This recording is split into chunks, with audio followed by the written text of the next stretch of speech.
Operation Push, good morning, good morning, good morning, good morning. I am so glad to be here with you this morning, and I'll tell you it's one of the great honors of my life.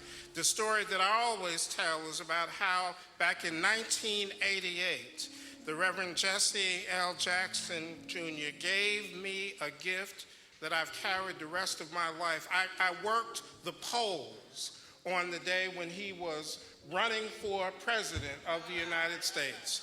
I was a young man in my 20s, and I have to say I had never been so proud to be black in my life.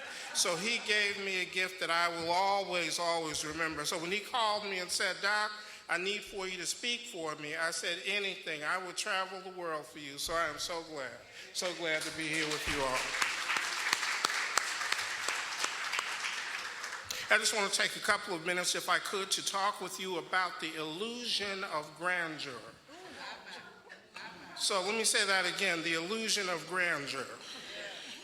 You know, we live in a time and we live in a world where, because of social media, someone can have omnipresence. And what I mean by that is because of Twitter, Facebook, the news, as well as all of the blogs, the newspapers, someone can give you the impression, because you see their face every single day, and that you hear their mouth every single day, and because you see foolish tweets every single day, that they really are somebody of importance. They can give you that illusion.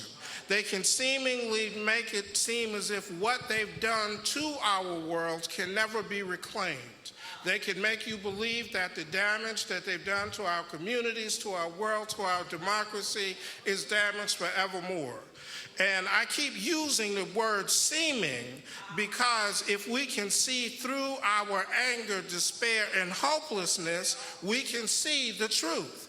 That even in the midst of this illusion of grandeur, what we actually have is an authoritarian megalomaniac who has less political support than the day that he was elected.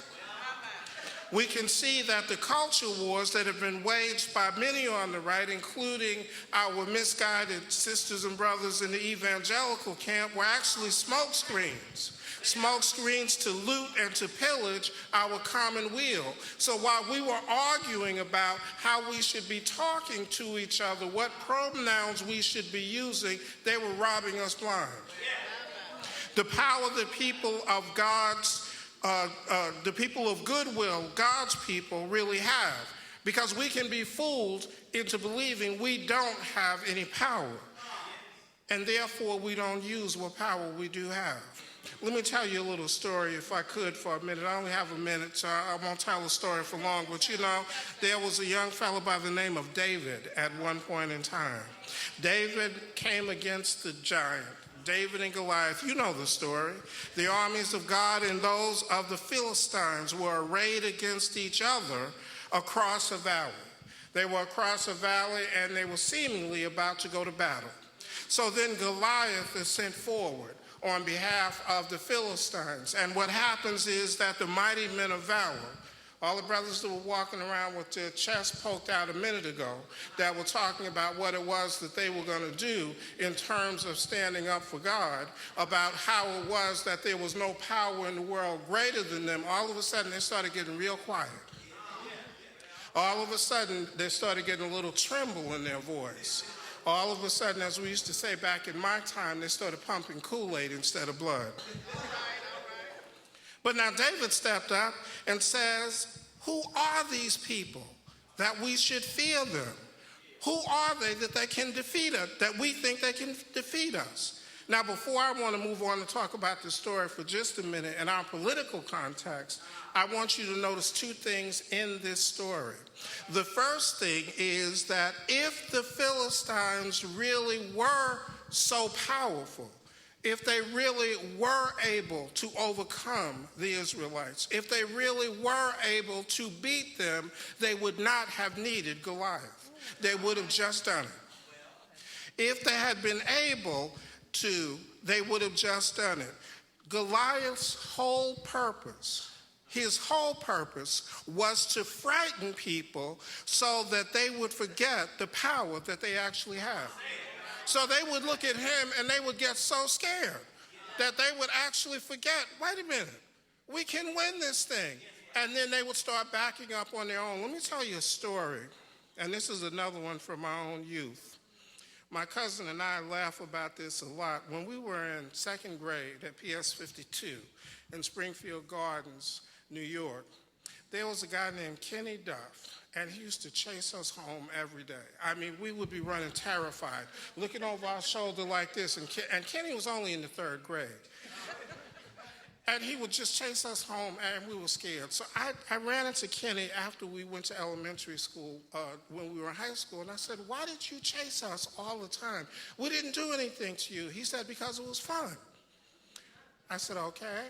And I said, so now, what did we need to do to get you to stop us? He said, well, look, there were two of y'all and only one of me, so if you had said stop, I would have stopped. Sometimes we can forget our own power. Sometimes we can be so afraid that we forget the power that we actually have.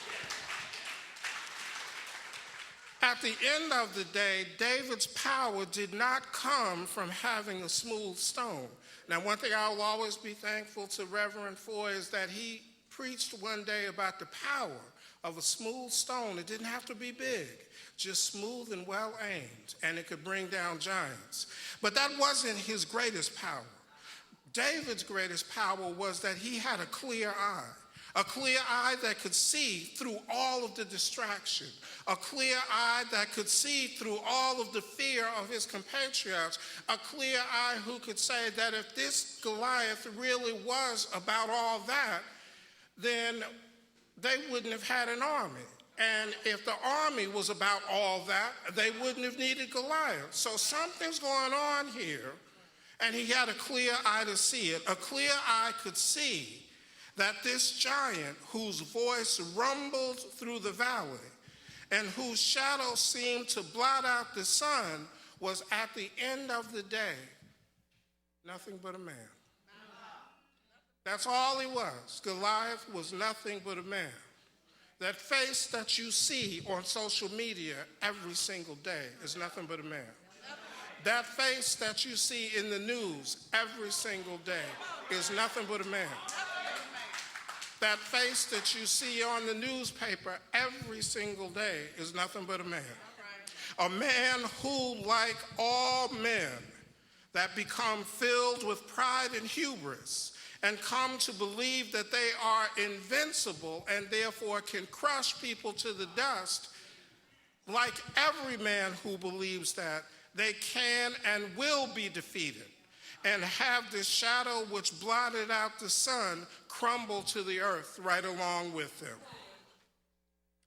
I was talking with my friend last night, the Rabbi Yehiel Puko, and he shared an interesting little piece with me. I was looking for an end to this sermon.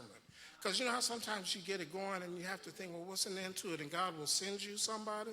So we were breaking bread, and one of the things that he told me, and it made perfect sense. I don't know why I hadn't thought about it, because I'm a pretty bright guy. But he said, if you go back and you read the 23rd Psalm, and you think about David, David was fleeing for his life, but he got strength because he remembered that day with Goliath. So when he said, yea, though I walk through the valley of the shadow of death, it was Goliath's shadow that he was standing in. It was Goliath's shadow that was his imminent death. So as he said, yea, though I walk through the valley of the shadow of death, that gave him the strength to say, the same way I defeated Goliath, I can defeat anybody else. The same way we defeated Bull Connor, we can defeat Donald Trump. The same way we defeated George Wallace, we can defeat Donald Trump. The same way that Ronald Reagan was just a human being, Donald Trump is just a human being. Yea, though I walk through the valley of the shadow of death, I will fear no evil, for thou art with me. I stopped by here this morning to tell you that the power of the tweet is no match for a stone of hope. I stopped by here this morning to tell you that stadiums in Ohio, in Florida, and all over the country, stadiums that are filled with hate and malice are no match for an army of foot soldiers marching to the drumbeat of truth. I stopped by here this morning to tell you that as we fight for the soul of this nation and the future of this very planet, that armies of foot soldiers for truth march right along beside us. Yea, though I walk through the valley of the shadow of death of white nationalist terror, I will fear no evil, because Martin is with us. Yea, though we tread our path through the blood of the slaughtered. The blood of the slaughtered in churches, synagogues, mosques, and schoolhouses, we will fear no evil, for Fannie Lou Hamer is with us. Yea, though we face the powers of hate and malice, as at no time in our lifetime, we will fear no evil, because Heather Hyers is with us. My charge to you this morning, Operation Push, Rainbow Push, my charge to you this morning is, first thing you have to do is cut through the anger and the fear, because it is just an illusion of grandeur. As we used to say when I was young, he ain't nobody. Now clearly this is a hard fought, and it is a battle that we will lose some people in, because there's a way that even though at the end of the day truth will be victorious, we have to fight the battle to get there. Even though at the end of the day justice will roll down like waters and righteousness like a mighty stream, we have to cut through that mountain of despair to get there. Even though at the end of the day, the love and grace of God that welcomes everyone, no matter what your color is, no matter what language you speak, will carry the end of the day, we still have to fight our way through the Red Sea. So I come to charge you this morning to don't be afraid. Don't have fear, because they're only men. And more importantly, that we are more powerful than we could ever imagine. That we have power within us. We, the foot soldiers of truth. We, the warriors of justice. We, those who are fighting the battle for tomorrow, are going to win. And the reason why I know that is because when you are in the midst of a dark night and you are in the battle, the sun is still going to rise. The sun will rise in the morning, and we will be victorious. But you have to have no fear. You have to have courage. You have to have hope. But more importantly, I want you to take a moment, and I want you to look at your neighbor. Go ahead, look. I'm not going to ask you to say anything. I just want you to look at your neighbor, because the most important thing that you have in this fight is each other. The most important force in this world that you have is each other. Because when we stand together, shoulder to shoulder, marching to the sunrise, marching to a new day of hope, a new day of meaning, there is no power strong enough to stop us. There is no power strong enough to slow us down. So I'm going to take a line from my mentor, my hero. Keep hope alive. Keep it alive, because that is what will give us the victory.